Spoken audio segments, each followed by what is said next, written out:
This is an exciting time for our diocese. Blessed with the leadership of Bishop Thomas for the past 4 years, we have seen a lot of necessary and positive change. This includes the restructuring of our diocese that occurred almost 2 years ago and established a foundation for being able to look forward and plan for the future. And that as the catalyst, we embarked on a strategic planning process several months ago. In that process, we received over 1,000 responses of valuable input from numerous priests, religious, and lay leaders throughout our diocese.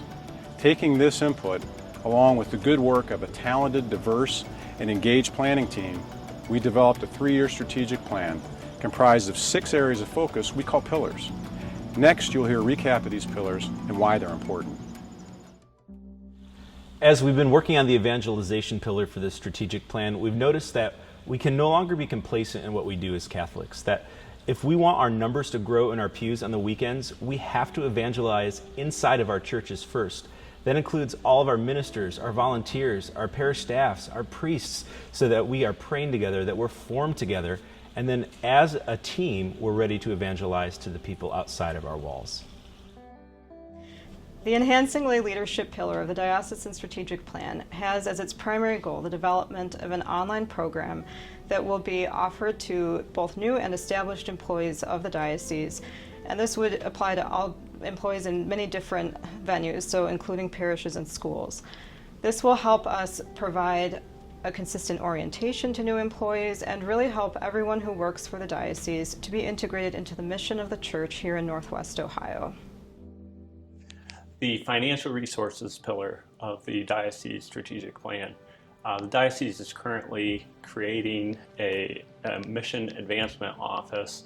Once created, this group will be conducting a feasibility study by the end of 2019 for a diocesan-wide capital campaign, evaluating things like how to strengthen the annual Catholic appeal, and most importantly, how to make sure that the generous gifts of the diocese are safe and secure and prudently managed to do the most good, ensuring that the current mission and ministry of the diocese continues well into the future.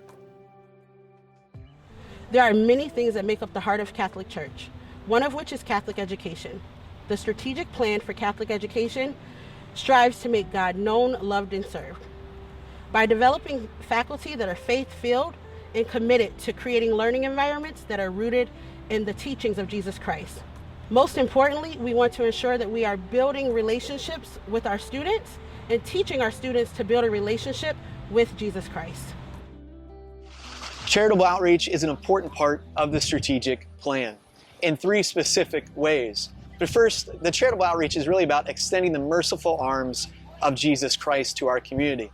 But specifically, we're looking at expanding that very outreach, not here just in Toledo, but in the western parts of our diocese as well. Secondly, it's about focusing on the individual parishes and seeing how Catholic Charities in particular can fill their special needs that they have with their local community. Lastly, and most importantly, it's about the gospel of Jesus Christ. Mother Teresa said that those who do not give God give too little. So when we give out bread and through Catholic Charities and through our charitable outreach, we're looking at how we not only give bread materially, but the bread from heaven, the bread which leads people to eternal salvation. So at the end of the day, our charitable outreach, extending the arms of Jesus Christ, isn't just about giving people a hand up, but it's about giving them 2 hands, the hands of Christ, which will lead them to eternal life. As director of the Office for Diocesan Priestly Vocations, I have the opportunity to travel throughout our diocese and spend time with the priests of our diocese. They're some of the most dedicated and hardworking men I've ever met in my life. As part of our pillar, Healthy Parishes and Healthy Clergy, we're looking for ways to help support our priests, show our love for them, help them be healthy both spiritually, mentally, physically, emotionally, so they can best serve God's people. We're also looking in our pillar to promote the health of our parishes, to share best practices so we can learn from each other, support each other, and grow as a diocese together.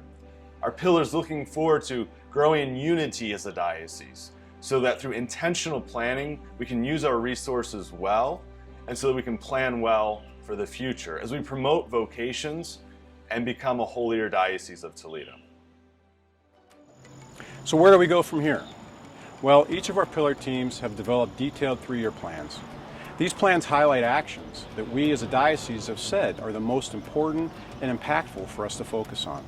Some of these actions will involve members of the pillar teams reaching out to various pastors, parish and school teams throughout the diocese for assistance. So if you're called upon, we would be grateful for your full and enthusiastic support. As we move forward, we'll be sharing periodic progress reports in Nuncius, on Facebook, and the website. And we encourage everyone in our diocese to get involved, learn more, and even consider how these pillars can apply at a local and parish school level as well. And finally, and most importantly, we ask for your prayers as we all move forward together to become a more faith-filled, united, and vibrant Diocese of Toledo. God bless.